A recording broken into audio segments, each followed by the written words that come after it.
What's up, Kurdistan? I'm Coach Patrick, and this is the seated chest press. So to get the most out of this movement, some things you want to identify before you get into position are, which muscles are we working? How do we properly set up? What does proper execution look like? As well as some things to avoid that take away from the movement. So we're focusing on the pecs. Our job is to keep as much of the tension on the chest as possible. You're also going to get some activation from the tricep and some activation from the front of the shoulder or the anterior delt. But again, like I said, focal point is the pecs. Proper setup. So from the bottom up, I'm using my feet to shove my lower back into the pad, and I'm also creating some tension between my upper back and the pad. So my shoulders will be rolled back and press down. So what I'm thinking of is there's a pencil down the midline of my back. I'm trying to squeeze that pencil and drive my shoulders down towards my hips. It's very important that you maintain that engagement, because engaging the upper back is the stabilizer or the motherboard of communication for the entirety of the upper body, especially the upper limbs. When you sit down for this movement, this bar should be across the midline of your pec. Head against the pad, shoulders back and down.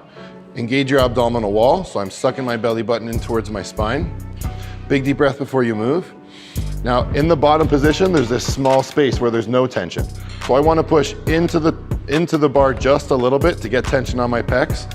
And then I'm not thinking of pressing up as much as I am thinking drive my elbows towards each other and squeeze the weight up. Some things you want to avoid are locking out at the elbow, raising at the shoulder, or overextending in the top position. So a few reps look like this. Shoulders back and down, small bend in the elbow. 3, 2, 1, pause, extend and press. 3, 2, 1, wait, and then squeeze the weight up. Something I'm doing that you can't see is on the negative, or as I'm bringing my hands towards myself, I'm pressing my hands in this direction. So when I shove my hands in, you can see that I can generate more tension in the pec. On the way up, I'm just squeezing the weight up. On the way down, I'm creating more tension by pressing my hands towards each other. It's very important to pause in the bottom and not to bounce out of the bottom position.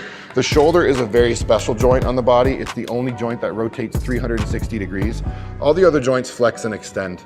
The hip is the closest to what's called a ball and socket joint.